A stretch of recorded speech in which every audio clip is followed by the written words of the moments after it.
Our next speaker is a really good friend, I'm told, by Representative Mike Simpson, who will follow him.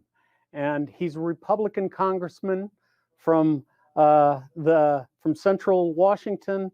He's a third generation Yakima Valley farmer.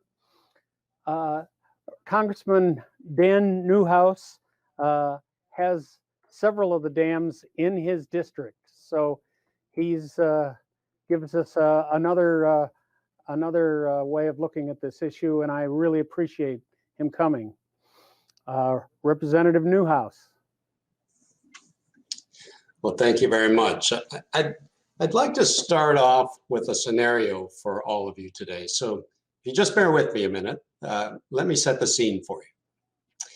The year is 2021. The consensus amongst the vast majority of scientists is that climate change is a threat to our health and our environment. It is the consensus that carbon emissions are the driver of this problem and that we must take action to limit carbon emissions. Going along with this hypothetical scenario, although nothing I've said so far is hypothetical, it happens to be an accurate depiction of where we are today. In this scenario, I, a member of Congress from the Pacific Northwest, decide that we have to start looking at solutions to limit our emissions in order to fight these impacts. And I've decided that the best place to start is by tearing out the Boise Airport. Now, I realize the Boise Airport is very important infrastructure that happens to be located in another member's district, not my own. I realize that there's probably infrastructure in my own district that contributes its own carbon emissions, but nevertheless, climate change is a problem. So why not start by shutting down operations and permanently closing the Boise Airport? None of us can say for sure that ending the Boise Airport's operations is really going to make a difference in our nation's or the globe's emissions. In fact, we're quite positive it isn't likely to make a difference. Nevertheless, climate change is a problem. And I've convinced other regional airports like Portland, Seattle, Pasco, and Yakima to join me in deciding this is going to be the end-all, be-all solution. Now, we know there are jobs and livelihoods and entire economic sectors and industries, families and communities that depend on the Boise Airport, but we've got them all covered. We're going to write them a check and let them know that the federal government will take care of them by giving them a lump sum and encourage them to find new jobs, new livelihoods, new ways of life, regardless of how reliant they were on this critical infrastructure. In this scenario, I'm a member of Congress, not residing in Idaho, where the Boise Airport is located. I've been informing my colleagues for months that this is simply a proposal to put forward for discussion, debate, and consideration. It isn't a piece of legislation, and I have no intention of implementing it without consent from the majority of the bipartisan Pacific Northwest delegation, because, as we know, a proposal of this magnitude is going to have serious repercussions on our regional economy and the quality of life for communities across the Northwest, including those surrounding Boise. And despite this, I've still decided to partner up with another state's governor behind the scenes to ensure this proposal does become law. While I tell my colleagues it isn't legislation, I'm actually working directly with this governor to strategize the best way to make sure the removal of the Boise Airport is in fact in President Biden's infrastructure proposal, because the stars are aligning on this. This is our chance. We've got to make sure this proposal is placed into law in just a matter of months. So despite overwhelming opposition from my colleagues in the Pacific Northwest, despite overwhelming opposition from the industries who depend upon the Boise Airport, despite the seriously profound implications that can come from such a radically sweeping proposal to, ironically, tear down infrastructure as a part of an economic recovery infrastructure plan.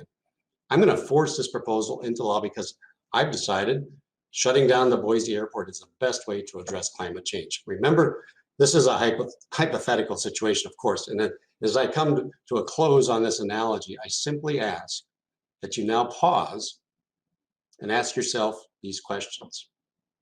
If I was a member of Congress who represented Boise, how would I feel? If I was a worker at the Boise Airport, how would I feel?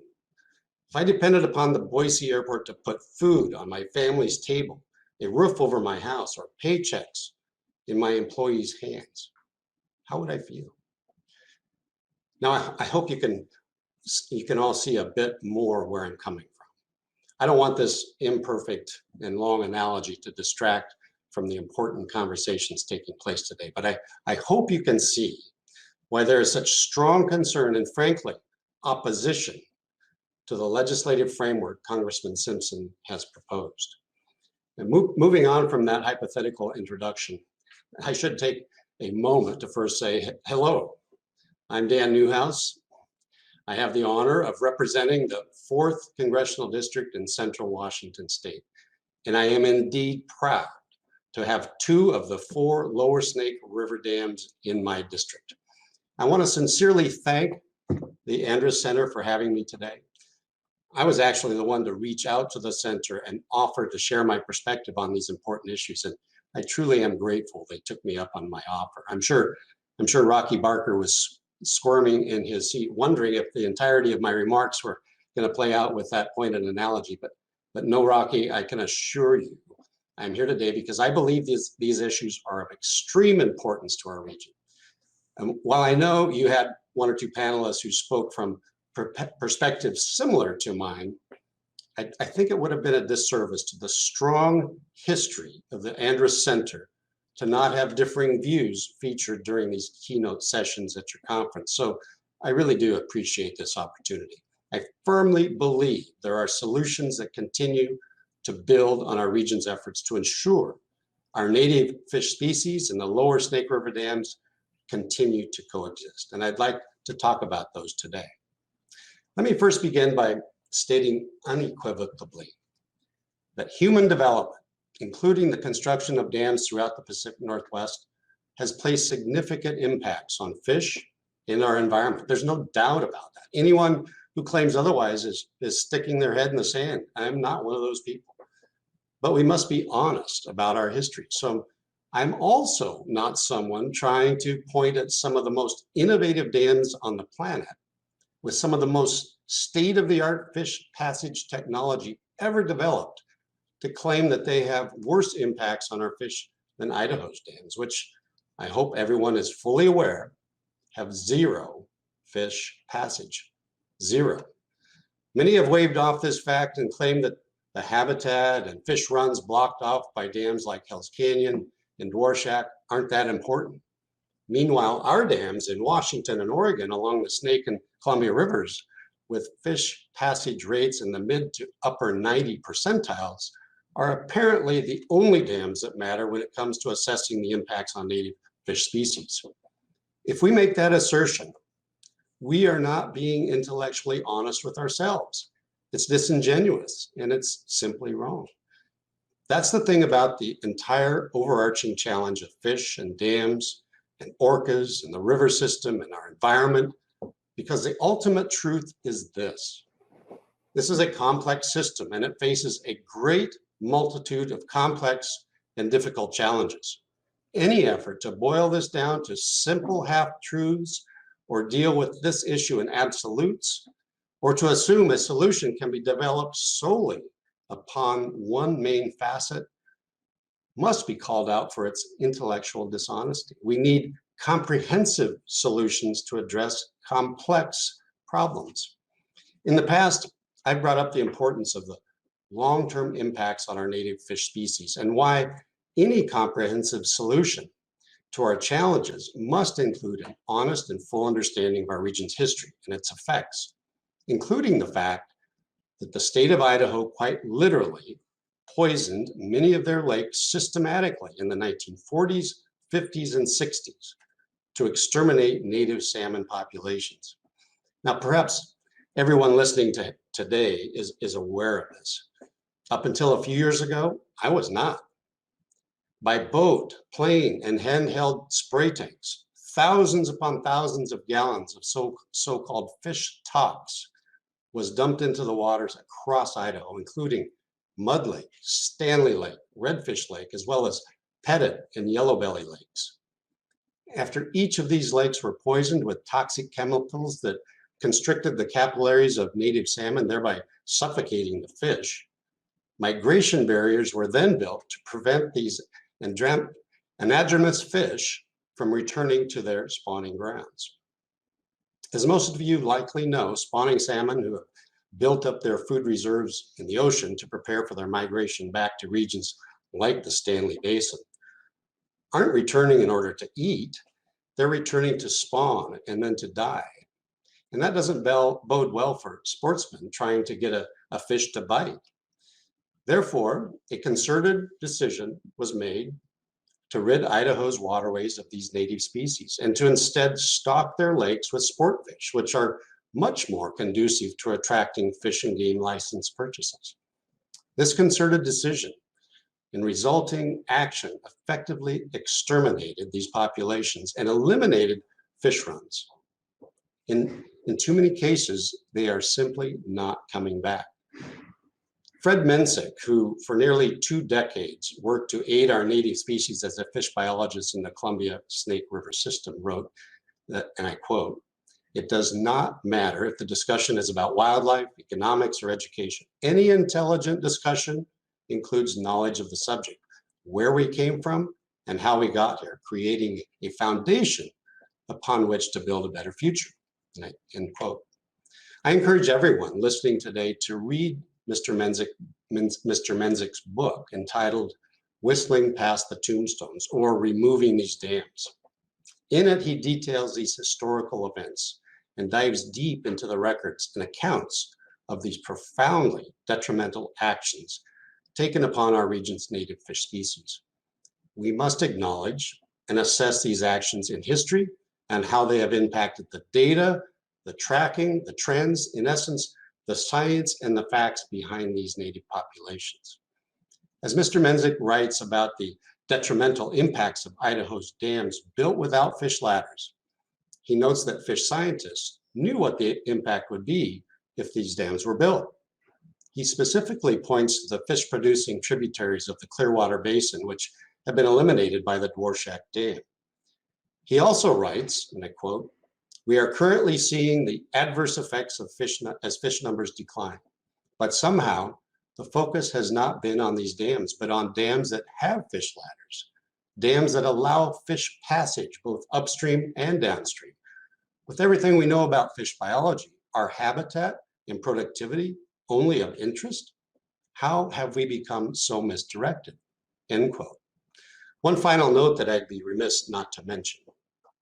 Nearly all of the actions I just detailed were conducted in Idaho before the Snake River dams were even built, and fish returns were clearly documented as declining long before then.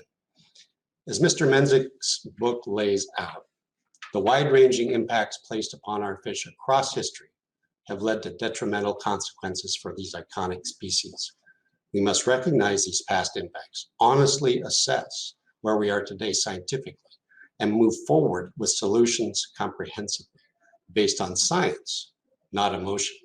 If there's one point I would want folks to take away today, it is that our 4 lower Snake River dams and our native fish populations are indeed coexisting. It takes hard work, serious effort, and investment, but they are coexisting.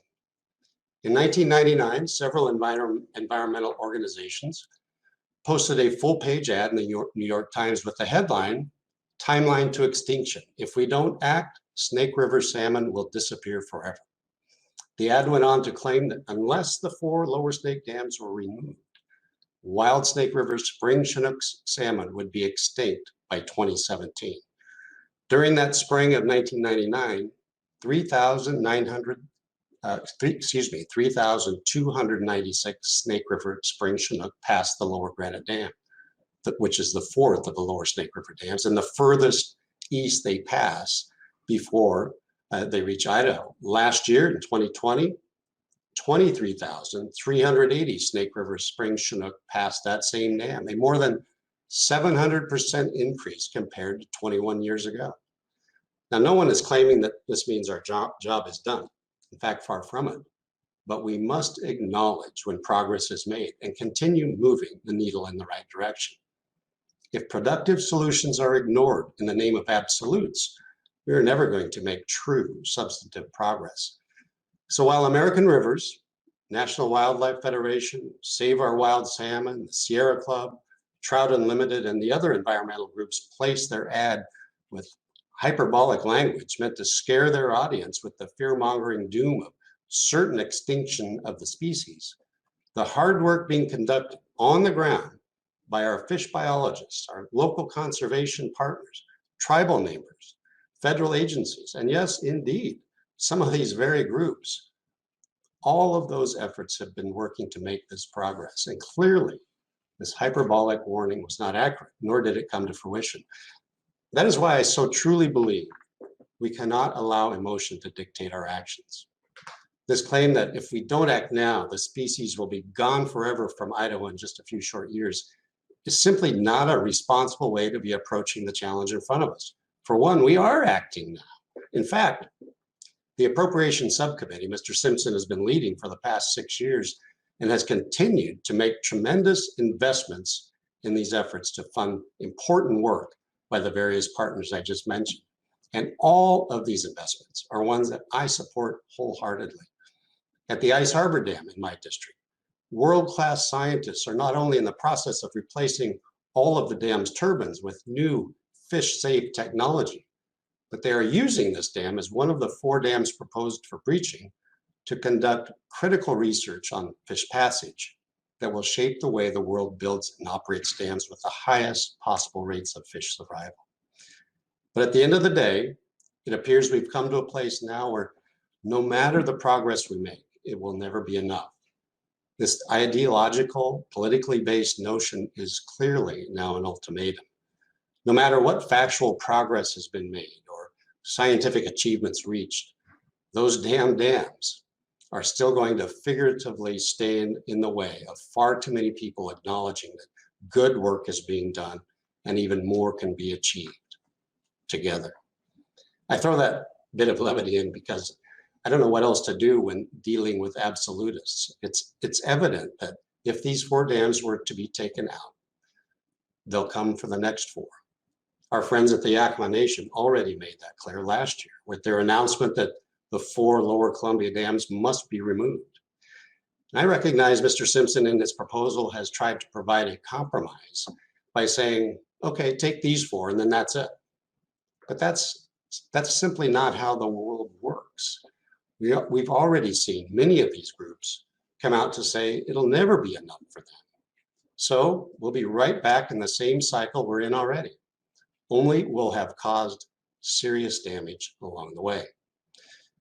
Why would the communities that I represent ever decide to invest in a plan that has profound impacts on their lives and livelihoods when so many radical groups from across the country who have no stake in our communities, no ties to our region, and no interest in finding true solutions together are hell-bent on litigating simply for the sake of litigating, no matter what? The approach for many on these issues is no longer scientific or based on facts. It's based on emotion, on hyperbole, on appealing to the lowest common denominator. Linda Mapes' gripping yet highly editorialized reporting of Tahlequah attracts a heck of a lot more clicks than the year-to-year progress updates on fish returns. Dr. Peter Kariva, the former chief scientist at the Nature Conservancy and previous director of conservation biology at NOAA's Northwest Fisheries Science Center, states, and I quote, "It has become clear that salmon conservation is being used as a means to an end, as opposed to an end of its own accord," end quote. That end is dam removal, and it has become the singular ideological driver in these matters. He argues that symbolism is visceral and compelling, and that is what the majority of dam breaching advocates rely upon. As Dr. Kariva states, and again I quote, "Symbolism makes everything a black or white choice. It also makes it harder to negotiate and sustain solutions that must satisfy diverse stakeholders with diverse values. It need not simply be a choice between fish and hydropower. Solutions, not symbols, are what we need," end quote. And I couldn't agree with him more. Before I close, by highlighting the solutions I think we need to be focusing on and investing more in, There are a few claims about the river system that I know many Idahoans have tried to set the record straight on. A predominant claim made is that Idaho doesn't receive enough benefits from the river power system and that it's unfair or lopsided. The argument has been made repeatedly that Idaho sends over 400,000 acre-feet of Idaho's own water down the river system to flush salmon through the dams, and that this water could be kept in Idaho for its own farming and water needs. In contrast, over 24 groups from the great state of Idaho, including the Idaho grain producers, the Idaho water users, and Idaho Farm Bureau, have written that these provisions are components of the Snake River Water Rights Agreement, an agreement that not only identified and decreed tribal water rights for the Nez Perce, but also, as they write, protects Idaho's water users, provides economic benefits to Idaho's water users, and is a voluntary tool that offers security to Idaho's water users throughout the state.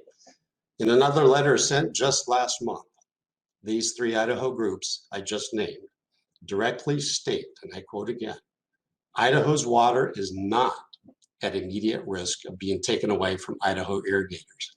Any suggestion to the contrary is simply wrong, end quote. It's also been claimed that Idaho's need for barging has decreased and that the state's agriculture sector is not necessarily reliant upon the river highway system. These Idaho groups again write that in 2017, Lewis Clark Grain Terminal, located at the port of Lewiston, Idaho's only seaport, shipped over 20.6 million bushels of wheat and barley to international markets. Replacing these barges with other modes of transportation would not only drive down wheat prices, but it would cripple Idaho's farming communities and devastate the 4,500 Idaho farm families who rely on the river navigation system to get their crops to market. This also highlights another significant argument against tearing down our clean and renewable energy infrastructure: the increased emissions that will stem from such a misguided action. As dozens of associations across the Northwest wrote to our congressional delegation earlier this year, 149,000 semi-trucks, imagine that, would be needed to move the cargo that went by barge in 2018. It's estimated that over 860,000 tons of increased carbon emissions would be added annually to our air. The environmental impact of such a drastic increase cannot be overstated, and I sincerely and fundamentally struggle to understand how our friends in the environmental community can hear this data and not be truly alarmed. From false claims being corrected by Idahoans across many important sectors, to the resolution passed by Idaho State Legislature opposing the breaching of the Snake River dams, the arguments continue to stack up in opposition to both the framing of and the content within Mr. Simpson's proposal. But as I stated, I did not simply come here today to oppose his efforts, but rather to again assert that there are solutions that our region is continuously implementing, and there's far more to be done. One of the fundamental frustrations many of us have is the continued impulse to reinvent the wheel. NOAA's already developed comprehensive recovery plans for our native fish species, and we need to keep our eye on the ball to implement them. Breaching these 4 dams without considering the impacts of the river system as a whole is not only misguided, but it's dangerous to our economy, to our environment, and to our way of life in the Pacific Northwest. Proposing breaching these dams without addressing the lack of fish ladders at Idaho's dams is comparable to the struggle I've been having with legislators and environmental groups in my own state who have been trying to breach our dams without addressing the millions of gallons of raw sewage dumped into the Puget Sound every year. Just think if we were utilizing this conference to coalesce the entire Northwest delegation around fully funding these programs which recognize the complexities and the comprehensive nature of the challenges facing our fish species. I go back again to the history up until today, and it is miraculous the struggles our native fish have gone through. From the historic logging and mining practices that destroyed spawning habitat along our riverbeds, to the many predation challenges, be it orcas or sea lions or avian predators, to to ocean conditions and climate change impacts, to disease challenges, to the history of fish farms and aid transfers, to the fishing and harvest impacts. All of these issues collectively impact salmon populations, and based upon the scientific information stemming from these impacts, NOAA has developed the strategic plans to address these historic impacts and the current challenges facing the species today. Instead, we have proposals like the Four Governors Agreement signed last year that once again shifts our focus and distracts from implementing the strategic plans already developed. Why are we continuing to layer on new courses of action, almost like the latest shiny object that distracts us when we already have a statutory process that has developed? Forgive me, Congressman. Yes, I'm just about finished, Rocky. I've just got a couple more points. All right, go ahead. I appreciate that. That is where I believe our focus should be. That is where I believe everyone listening today could truly move the needle in coalescing our delegation and utilizing the vast array of leadership and experience Mr. Simpson points out our delegation currently holds in Washington, D.C. These complex challenges need comprehensive solutions. To be clear, I'm not advocating we tear out the Boise airport. I want to make that clear. But dividing our region, pointing fingers at one another's backyards, that's only going to hurt our ability to move forward on securing true progress. So let's stop reinventing the wheel and instead implement the plans developed and allow them to actually demonstrate progress achieved through science, facts, and data, not hyperbole, emotions, or ideologically driven arguments. And thank you very much. I appreciate your indulgence. Thank you, Congressman. So we have a lot of questions, and let me just kind of jump right in. I mean, the first question that I have comes up to, we've gone through a whole series of lawsuits ever since Governor Andrus filed the first one in '93, and they've all won.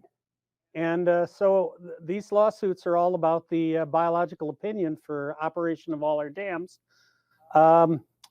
That issue is going to come up here again. And, I don't care if it's a Republican or Democratic administration. Nothing's changed when it comes to the courts. They've been very clear. What do you think we do you think that all of the stuff that you've talked about that I will tell you, as you know, is very controversial? Sure. Do you think it furthers this discussion along? Well, Rocky, I appreciate your question and the nature of it. And you're right, we've been stuck in courts for a long time. For one, I trust the scientists. There's been tremendous amount of work put into the researching the solutions that we're working towards. I trust the scientists more than I do a single judge. And I think that if we put our shoulders together and supported the science and the actions that are dictated by that science, I think we'd be in a much, much better place today. And if we do that today, we'll be in a much better place tomorrow. Well, you mentioned Dr. Welch's science.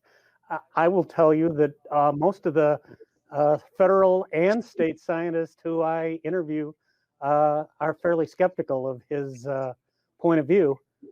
It's really hard, though, in this issue to everybody has their own scientist to pick from, and we've all covered all this.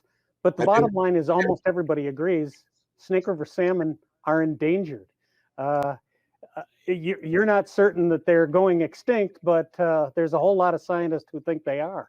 For a lot of different reasons that they are facing challenges. Well, I'm not arguing that. Yeah, and I But didn't. You certainly don't want them to go to extinct, right? Well, absolutely not. Absolutely not.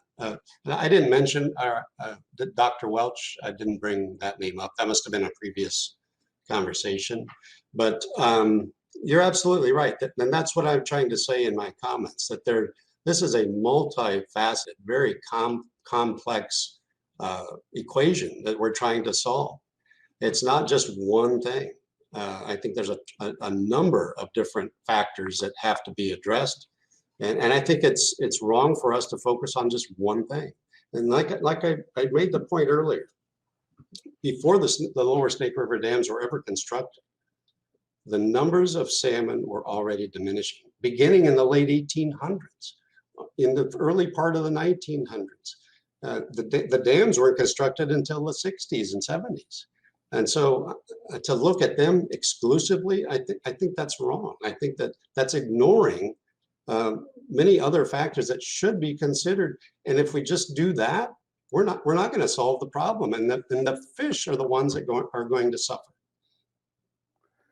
So you mentioned, here's a question that I got from somebody that you talked quite a bit about the sockeye fish and game killing off the sockeye in the 60s and all of this. Many things, by the way, that I reported in my book back in '93.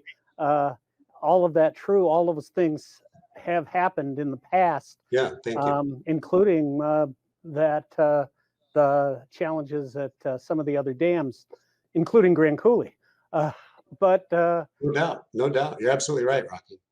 So, do we find? I mean, where are we going to be 20 years from now? We've got this litigation that's going to continue. We've got salmon numbers are plunging, and the latest science suggests, it says that they are going to go extinct. Now, I remember the New York Times page that you talked about. You probably and I knew Peter Kariva at the time, interviewed him quite a bit. So, but that was 20 years ago, and a couple of things have happened since then. One of the good things that happened is the ocean turned around for us. Yeah, right. And that's what it does. The ocean goes through these cycles. I agree. And it's turned back down again, obviously. That's why we're worried again, because we are kind of in the same place we were in 1995 and 96 when things were bad before. Are we, how do we have the kind of discussion you want to have? Because I've been covering this for 30 years, and we really have tried in a whole lot of different ways to have this discussion, but it always kind of comes to, as David Replog said in our last, we have on one side the people who can talk about breaching the dams, and the people on the other side who won't talk about it unless they can breach the dams. I mean, we were kind of at that cusp in this issue. Is there? I mean, are you? I'm looking for some focus on how we can look forward, where we're going to be in 2035 than where we are today. So all of us are spending tremendous amounts of resources, right, on this issue. Some for and some against. It seems to me that we all need to be on the same team on this. I was just last week, I visited the Pacific Northwest National Laboratory in Richland, as you well know, the national lab. They're working very hard on some of this turbine technology. I witnessed them inserting these sensors so that they can track smolts as they go down the river to see the impacts of the dams and all the other challenges they face. There's a tremendous amount of work and investment occurring right now to improve where we are as far as fish passage through the dams. And Rocky, it's not disputed fact that we're over 90% survival rate through these dams. And we're trying to get every last increment we possibly can. And I think if these things don't have to be mutually exclusive. Why do we want to take a step backward, endangering our entire economic engine that we have in the Pacific Northwest? And it's something I should say, other parts of the country are so envious that we have, that provides us with so many positive things. Why would we want to endanger that and take a step backward and not move forward on improving the ability for the dams and the fish to coexist, which they do? We've seen that, as you mentioned, improving numbers over the years. Certainly ups and downs, because there's so many different factors. But let's work on those kinds of solutions that will allow us to continue to keep hydroelectric energy available, clean, carbon-free, renewable, all of those things that we're pushing for. Every governor in all three of our states, the president, all around the country. We're driving for that. Why do we want to endanger all of those things when we know we can make progress together and that these dams and fish can coexist? So our last panel, I don't know whether you had a chance to I listen didn't. to it. Our last panel had a really good discussion, but several of them agreed that the main opportunity of the Simpson proposal is not so much the specifics of it, but the idea that we, with the kind of power you guys have right now in Congress, the Northwest delegation is perhaps as strong as it ever has been, and we have a president who is prepared to spend a lot of money on infrastructure. Yeah. We have a chance to come up with the money that would solve this problem in a way that wouldn't cost the ratepayers. Otherwise, if we pass this along, they're suggesting, then it's just going to have to, we're just going to keep fighting over this, and it's just going to keep costing the ratepayers more and more. So how do you react to that? So, and I think that's a terrific segue, Rocky. I appreciate that. This is a great place for the Biden administration to make an investment into the plans that our own NOAA, respected group of individuals, professional scientists that have devised for us to be able to manage the Columbia Snake River system in a way that, like I said, I sound like a broken record, that dams and fish will be able to coexist. I think if we invest in what the scientists are telling us, we'll be in a lot better place. We absolutely will. And I want salmon to survive as much as any of you in the room today. I truly do. But I think, like I said before, I don't think these two things are mutually exclusive. I think that if we put our effort and our energy in the right places, we can allow that to happen. And I should remind everyone that NOAA didn't come up with these plans in a vacuum. They didn't sit in their offices in Washington, D.C. and come up with these things, but they worked with collaborating partners, the tribes, the other parties that have an interest in this, the local areas that absolutely had a part in this. And this is a collaborative effort. That's where I think we will have the best success if we continue to do that, follow that model, and like I said, put our shoulders together, work together, and coming up with all the solutions. I mentioned the Puget Sound. You mentioned ocean. There's predator issues. There's hatchery issues. There's harvest issues. There's all kinds of things that we need to focus on, as well as improving the passage at dams, and perhaps installing fish passage at dams that don't currently have it. There's a lot of things that we need to be looking at. It's like I said, it's just not one solution or one facet of this complex problem that we have to be addressing. So I appreciate very much the opportunity. I really and sincerely mean that. Giving me the opportunity to, my name is Daniel, to step into the lion's den and talk about these, like you said, very controversial issues. I appreciate that, and I hope you understand a little better my perspective and where I'm coming from. But I truly think that we have a similar goal in mind. We want to keep salmon viable, and I think there's ways to do that. Well, thank you again, Congressman.